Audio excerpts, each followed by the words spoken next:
Agora começa mais um bate-papo jurídico, um programa da sua Local TV, canal 25 da NET, feito especialmente para você, telespectador, que tem dúvidas com relação aos seus direitos, com relação aos seus deveres, a parte de cidadania, a parte de direito do consumidor, partes da sua vida, do seu dia a dia, que você às vezes não tem como tirar uma dúvida, que é simples, mas que não tem acesso. Então recorra aqui ao programa, onde você tem um e-mail disponível para você mandar as suas dúvidas. E aqui no programa nós sempre tentaremos da melhor forma possível discorrer de uma forma bastante prática a dúvida que você tem. Então mande-nos as dúvidas que você tiver, que a gente vai ter o maior prazer em lhe responder. Hoje estou eu aqui, Regina Ariza, junto com o doutor Hilton Mascarenhas. Tudo bem, doutor? Tudo ótimo, doutora Regina. É um prazer estar aqui. É um prazer, telespectador, amigo internauta que está nos assistindo. É uma satisfação. Nós estamos aqui, como a doutora acabou de mencionar, para satisfazer aí dúvidas, né, que o telespectador tem em relação aos seus direitos. Como a doutora disse, consumidor, trabalhistas, né, entre tantas outras áreas que nós temos. Eu vou falar um pouquinho, né, sobre alguns aspectos trabalhistas relacionados à anotação em carteira do trabalho, né. São dúvidas muito frequentes que os trabalhadores têm sobre salário. Quanto tempo eu preciso receber um salário, está atrasado, passou do prazo, não passou do prazo, o que eu posso fazer, né? E também um tema muito atual, né, e está saindo agora quentinho do forno, que é o Simples Doméstico. Sim. Né, da Lei de Empregados Domésticos, né, que foi promulgada recentemente e vai entrar em vigor, ou melhor, já entrou em vigor, né, uns dias atrás, na quinta-feira passada, se não me falha a memória, no dia 1º de outubro, né? E, bom, são temas assim corriqueiros. Nós vamos tentar tirar dúvidas que foram enviadas através dos e-mails, né, que o pessoal tem mandado. É muito assunto, então assim, a gente tenta pegar aqueles que são mais pertinentes, a gente tenta pegar aqueles assuntos que se aplicam mais à pessoa comum também, né, ao trabalhador, principalmente quando se diz respeito a assuntos trabalhistas. E vamos fazer o máximo para poder também tentar elucidar a dúvida com mais clareza possível. Muito bom. Eu também vou abordar 2 temas trabalhistas. Ótimo. E de uma certa forma, é uma forma administrativa de resolver um problema que poderia ser processual. Perfeito. Nós vamos abordar aqui a questão do inventário, da separação, do divórcio em cartório, certo, certo. Mas a dispensa do empregado também, dúvidas com relação à dispensa. A trabalhista tem sido a mais procurada, a campeã de bilheteria, exatamente. Infelizmente o país está passando por um momento talvez um pouquinho complicado, esperamos que seja temporário, né? Esperamos que seja temporário. Um momento delicado. Sim, sim, e acaba influenciando bastante nessa questão com os trabalhadores. Com tantas demissões, a procura realmente pelo trabalhista tem sido grande, né? Bom, então acho que o programa vai ficar bastante agradável. Com certeza, não tenho dúvida. Então, no próximo bloco, nós responderemos as perguntas que nos foram enviadas. Não sai daí, a gente volta já já.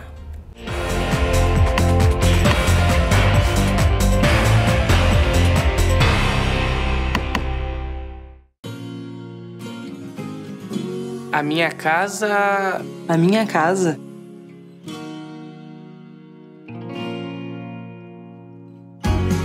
A minha casa tem que ter alegria. Tem que ser sem hora pra ir embora.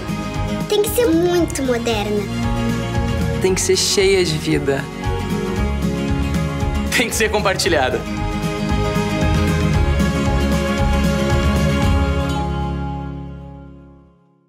Bem-vindo ao UP. O mundo que você quer começa no lugar onde você vive. Em um loteamento residencial inovador, o melhor da tecnologia, da arquitetura e da sustentabilidade para você e sua família viverem com qualidade e modernidade. No UP, todas as áreas comuns têm inovações exclusivas. Tudo isso aqui na rodovia João Leme dos Santos, a 5 minutos do Parque Campolim. Deu o up que faltava na sua vida. Up, o futuro começa aqui.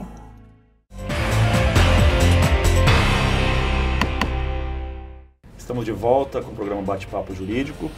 Você que está em casa, né, que tem dúvidas relacionadas aos seus direitos, sejam eles trabalhistas, direito do consumidor, locação, enfim, qualquer dúvida pontual que você tenha a respeito de um eventual direito que talvez você acha que está sendo lesado, tem dúvidas, gostaria de perguntar para alguém, não sabe para quem perguntar, agora você sabe. Você pode mandar um e-mail, ele está aqui na tela, né, na parte de baixo da tela. Escreva para a nossa produção, a produção ficará muito feliz em receber a sua pergunta. Nós vamos tentar respondê-lo o mais rápido possível, né? Graças ao grande sucesso do programa, nós temos muito volume de perguntas, né? Então nós tentamos sintetizar, agrupá-las, para que todas as pessoas fiquem satisfeitas e sejam incentivadas a continuar, né, enviando suas perguntas. A sua dúvida, com certeza, é a dúvida de muitas outras pessoas.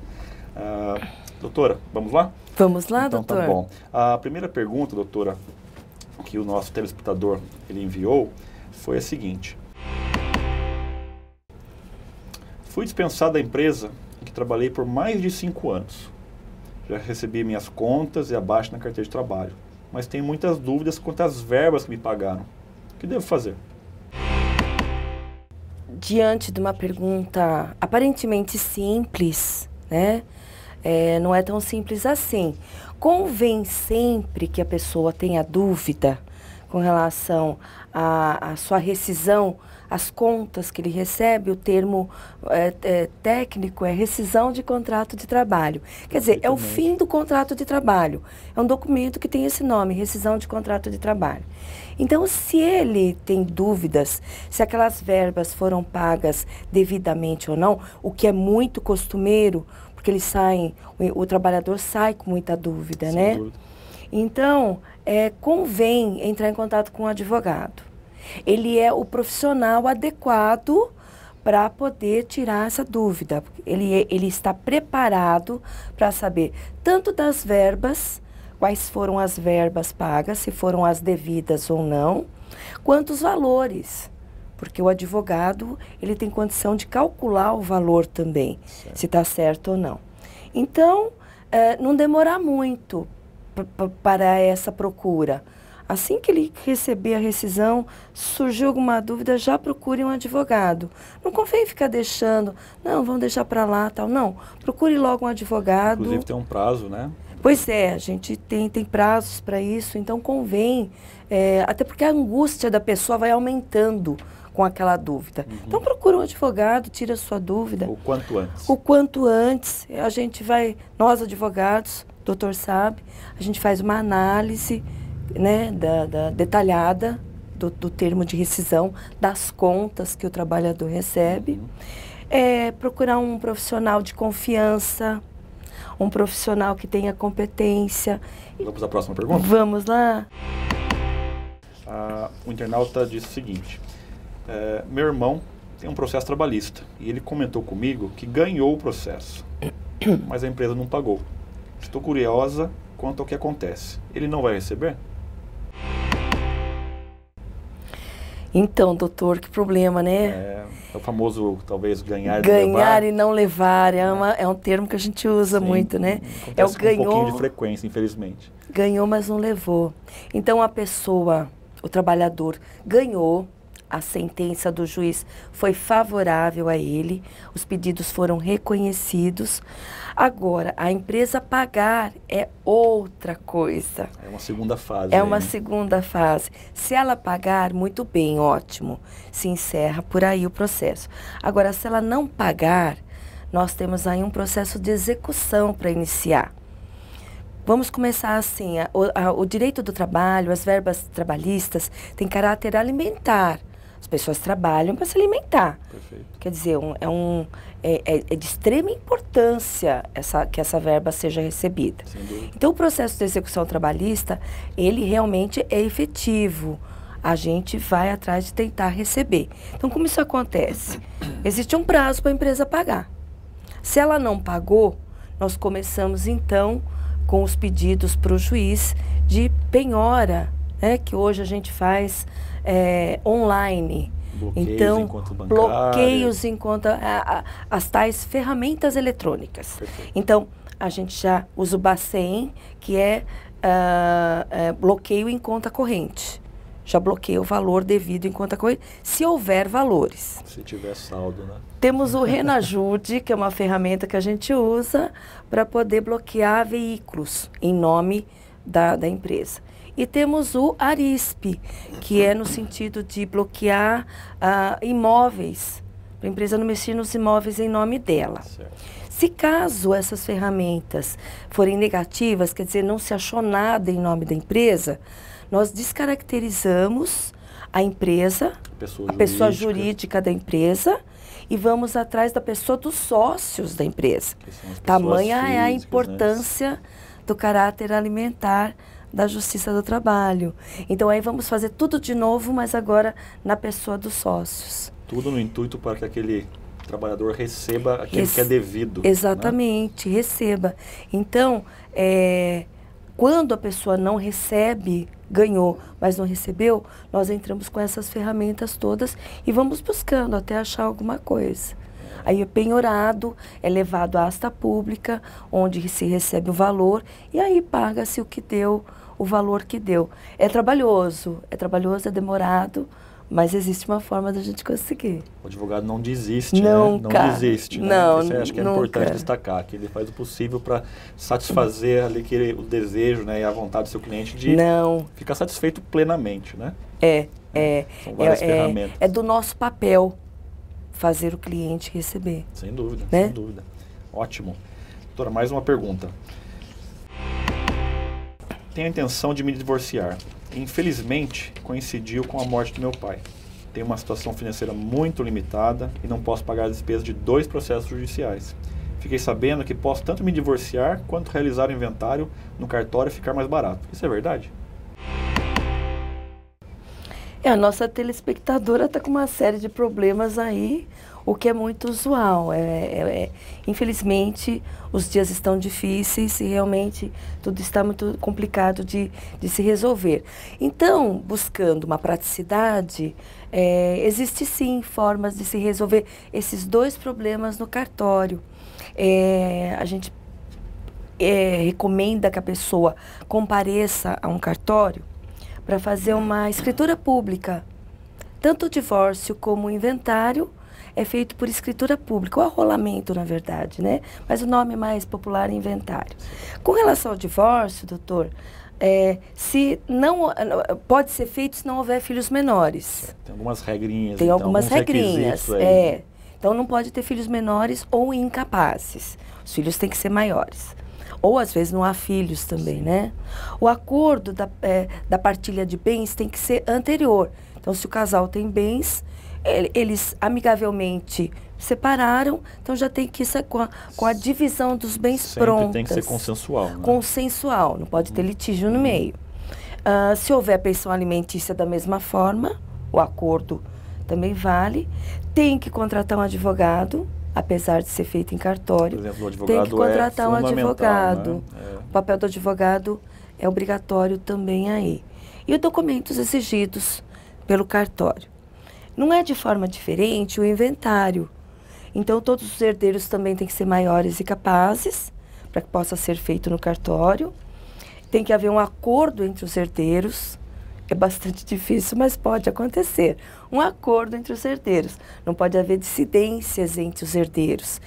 Já sabem a partilha como vai ser feita. Então, documentos exigidos também, no caso, tem que ver no cartório e também tem que ter a presença de um advogado. Também tem um pagamento de algumas custas envolvidas Tem taxas, dependendo do valor dos bens, tem o imposto, né? Mas, de qualquer maneira, o cartório ainda é uma maneira mais ágil e de um custo menor do que a própria justiça. Então, é conveniente. Se tiver encaixado em todos os requisitos, se for consensual, né, não tiver pessoas menores envolvidas, etc., essa via do cartório, como a senhora disse, além de ser mais rápido, né, talvez é um pouquinho menos oneroso também. Sim, né, pra ele. Sim. Então, praticamente é isso. Ótimo, ótimo. Bom, nós voltamos já. No próximo bloco nós vamos responder mais perguntas dos internautas, das pessoas que estão ligando aqui nessa produção. O telefone está tocando. Não perca tempo. Mande seu e-mail, ligue para a nossa produção que nós vamos responder a sua dúvida muito em breve, tá? Voltamos já.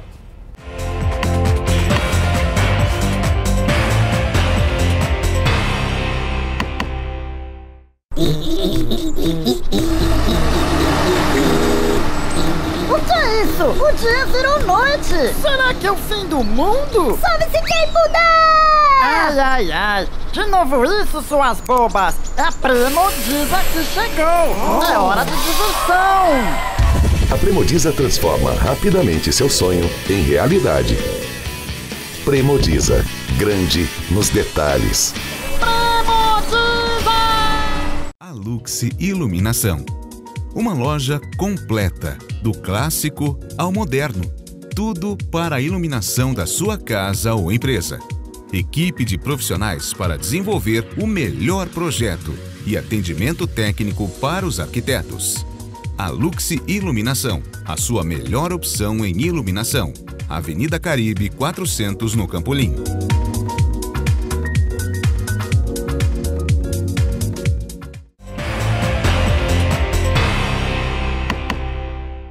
Estamos de volta com o programa Bate-Papo Jurídico e neste último bloco o Dr. Hilton irá esclarecer algumas dúvidas mais específicas do direito do trabalho, mais alguma coisa para a gente aprender, não é, Dr. Hilton? Vamos tentar contribuir um pouquinho da nossa experiência, do dia a dia, que nós temos tantos problemas trabalhistas acontecendo.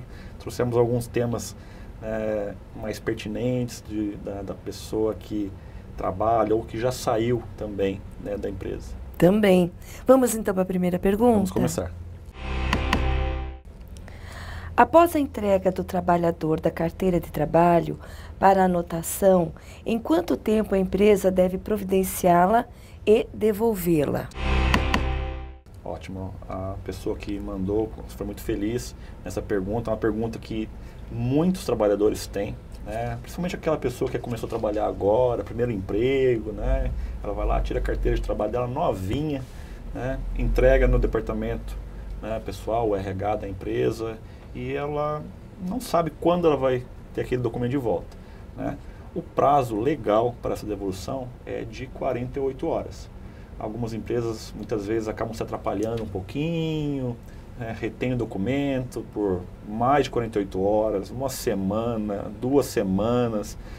Nós já vimos casos em que a pessoa está trabalhando há meses e não foi devolvida a carteira ainda. Pasme, não sei o motivo, muitas vezes a pessoa talvez nem fez a anotação. Às vezes não se atém realmente ao prazo. Exatamente. Mas se vier uma fiscalização... Se a fiscalização for lá, vamos dar uma olhada se está todo mundo registrado, bonitinho, cadê as fichas, encontrou uma carteira de trabalho lá, vai verificar quando essa pessoa foi admitida. 3 meses? Pô, porque não foi feito um tempo, etc. Então, 48 horas, esse é o prazo de você chegar, entregar e a empresa devolver.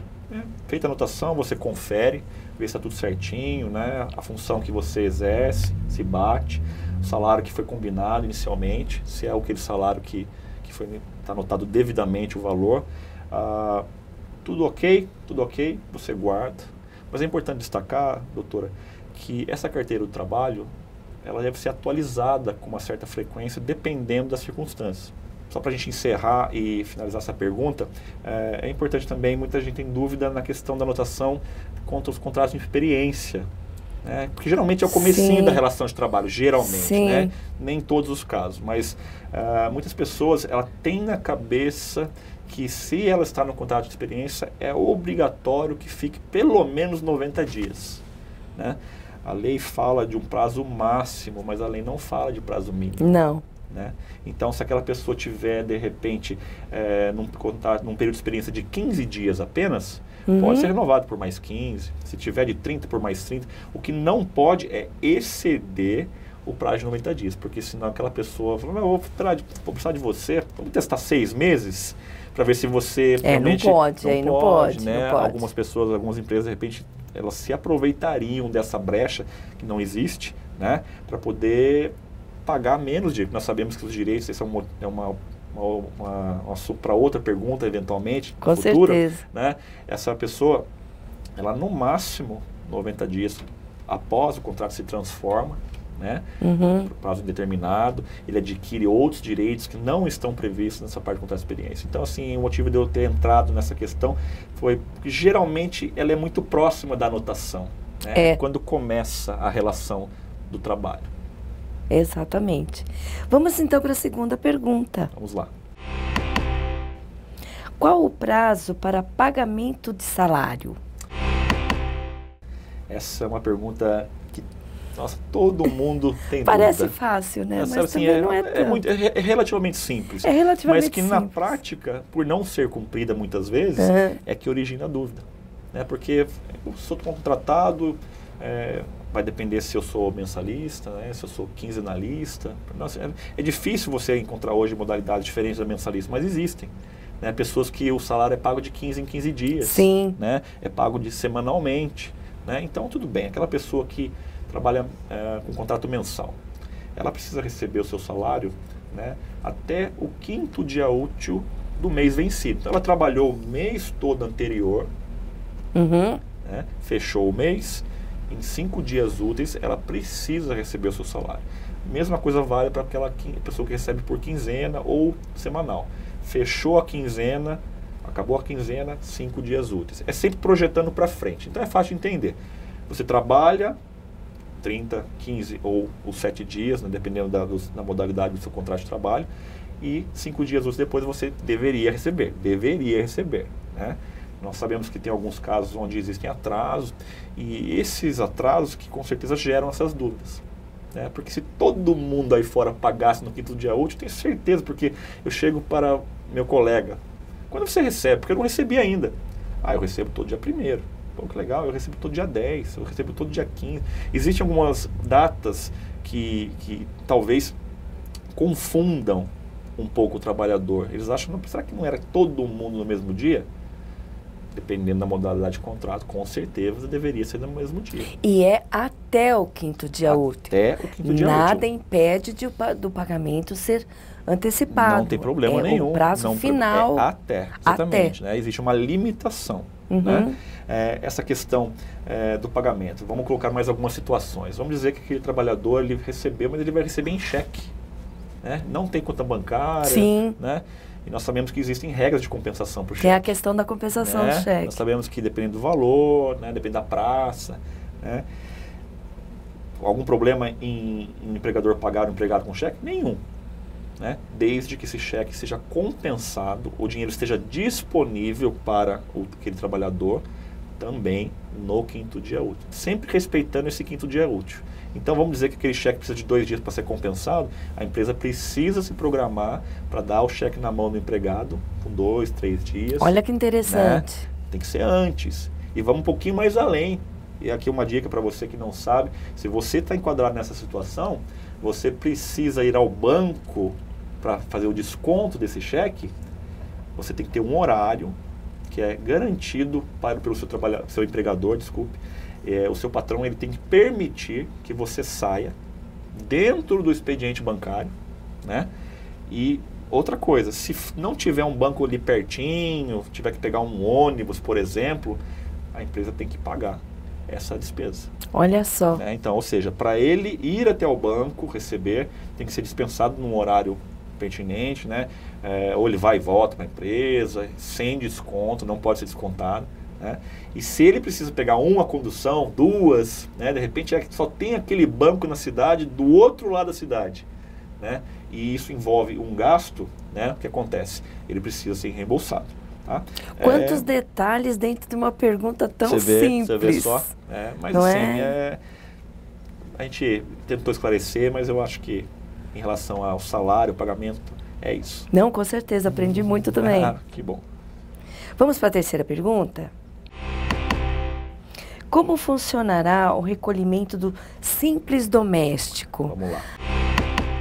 Aí, doutor, e agora? Então, é um assunto quentinho, né? Na semana passada foi... assim, a efetividade dessa lei passou a valer, né, a partir do dia 1º de outubro de 2015, através da Lei Complementar 150 de 2015, a famosa lei dos empregados domésticos. E essa pergunta especificamente, com certeza ela veio de algum patrão, né? Ele está preocupado, falou, e agora, como que eu vou pagar, né, esses custos, essas taxas? Bom, vamos lá, ele precisa pagar FGTS, ele precisa pagar INSS e ele precisa também pagar um seguro, né, de acidente de trabalho, que vai ser englobado, aí no caso do trabalhador doméstico, caso ele tenha algum problema, né, escorregue, cai, enfim, né, 8% do fundo de garantia. Ele vai incidir sobre salário, 13º, horas extras, trabalho noturno, né, aviso prévio e outros adicionais, né, referente a salário, precisa ser feito esse desconto, né, de 8% do FGTS. Essa única guia, ela vai também recolher 8% de INSS, ele vai recolher mais 0,8% desse seguro contra acidentes de trabalho, né, e 3,2% que eles são separados no caso de uma rescisão contratual sem justa causa. Esse dinheirinho vai acumulando, você vê quanta coisa nova sendo trazida, né? Importante. Para o empregado doméstico, né? Então, assim, ele agora tem um pouquinho mais de direitos. Foi uma briga, vamos dizer assim, longa. Foi. Né? Foi. Principalmente no que diz respeito árdua. Principalmente no que diz respeito ao fundo de garantia. O trabalhador doméstico não tinha direito, né, a não ser que ele pegasse ali um patrão bonzinho, que optasse por pagar. Exatamente. Né, e esse patrão bonzinho, no momento que ele optasse, ele não podia voltar atrás. Se ele começava a pagar o fundo de garantia, ele não podia mais parar de pagar. Né? Tinha que ser. Agora não, agora é obrigatório. Então, esses valores, você, empregador doméstico, se atente que com certeza existem prazos, as alíquotas são essas, né, são valores que têm que ser respeitados e isso vai dar uma tranquilidade maior para você, né, empregado doméstico. Então fique de olho, cobre seu patrão, pergunte se está sendo recolhido seu INSS, né? Nós sabemos que é muito importante que você tenha essa condição de segurado, você precisa, né? Futuramente também, no caso, para obter uma aposentadoria, né? Entre outros direitos aí, tá bom? Muito bom, muito bom. Acho que esclareceu bastante uma coisa que é tão usual, empregado doméstico. Nós temos muita gente ainda nesse tipo de emprego, né? Sem dúvida, sem então, dúvida. Só, regularizou, né? Só complementando que eu esqueci, em relação ao imposto de renda. O imposto de renda também precisa ser retido se esse empregado doméstico receber acima de 1.903 e uns quebradinhos ali. Aquela tabela do imposto de renda retido na fonte. Complementar. Sim. Muito bom, muito bom. É isso. Muito bom, doutor. Foi muito bom ter o doutor aqui no programa de hoje. Acredito que todos nós aprendemos bastante também. Tirou a dúvida do telespectador, que são tantas, né? São inúmeras. E é para isso que a gente está aqui, no programa Bate-Papo Jurídico, sempre com advogados dispostos a acolher a sua dúvida e tentar, com todo prazer, respondê-las da melhor forma possível. Muito obrigada, até o próximo programa. Foi um prazer estar aqui, doutora, também. Com certeza é sempre bom trocar ideias, né, nessa nossa área que nós amamos tanto, nessa profissão que nós tentamos aí, vamos dizer assim, defender com tanta ética, tanta honra, né, em prol dos nossos clientes, etc. Tentando esclarecer a dúvida de você, telespectador, você, internauta. Eu espero que você se sinta motivado a continuar mandando dúvidas, né, mandando perguntas. Novamente, o e-mail está aqui na tela, né? Mande suas perguntas, não tenha vergonha, não tenha, medo, procure seus direitos, né? Sejam eles trabalhistas, de consumidor. É importante você lutar por aquilo realmente que é seu, né? Isso você está se protegendo e também protegendo o seu colega, seu vizinho, né? O seu, de repente, colega de trabalho, seu par. É muito importante que essas dúvidas sejam trazidas para que nós possamos, né, esclarecer. Foi um prazer e até o próximo programa.